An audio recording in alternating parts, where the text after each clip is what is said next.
काँग्रेस मुस्लिम तुष्टीकरणाचं राजकारण पुढे नेत असून जनतेनं या तुष्टीकरणाच्या राजकारणाविरोधात एकजूट व्हावं. काँग्रेसनं वंदे मातरमबाबत घेतलेल्या निर्णयावर अमित शहा यांचा खडाघात. वंदे मातरम संदर्भात संविधानानं घेतलेला निर्णय न मानण्याची काँग्रेसची भूमिका म्हणजे संविधानाशी द्रोह. मुख्यमंत्री देवेंद्र फडणवीस यांची टीका. भारत आणि जपानच्या संरक्षण मंत्र्यांची दिल्लीत बैठक. नौवहन विनाअडथळा वैध मार्गानं व्यापार स्वातंत्र्य सुनिश्चित करण्यासाठीचे प्रयत्न ही केवळ आर्थिक गरज नाही, ती सामरिक अत्यावश्यकता. राजनाथ सिंह. भारत आणि जपान संरक्षण तंत्रज्ञान सहकार्य अधिक दृढ करण्यासाठी उभय देशांमध्ये सहमती. सागरी सुरक्षा सहकार्याबाबतच्या करारावर स्वाक्षरी.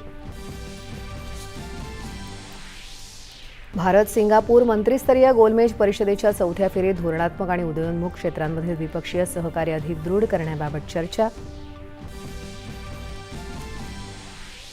नीट पेपरफुटी आंदोलनादरम्यान बळाचा अतिवापर केल्याच्या कथित आरोपांची चौकशी करण्यासाठी सर्वोच्च न्यायालयाकडून 5 सदस्यांची उच्चस्तरीय समिती स्थापन.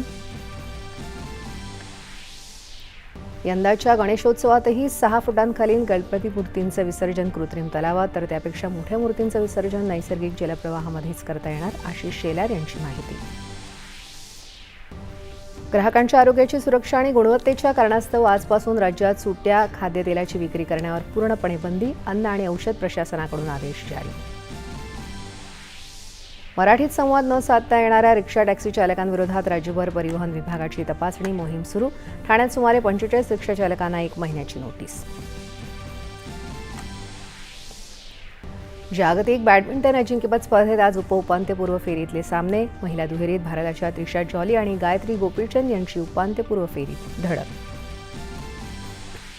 आणि महाराष्ट्रात यंदा 1 जून ते 20 ऑगस्ट या कालावधीत सरासरीच्या 92% पावसाची नोंद. जुलैमध्ये झालेल्या समाधानकारक पावसामुळे एकूण पावसाची स्थिती समाधानकारक.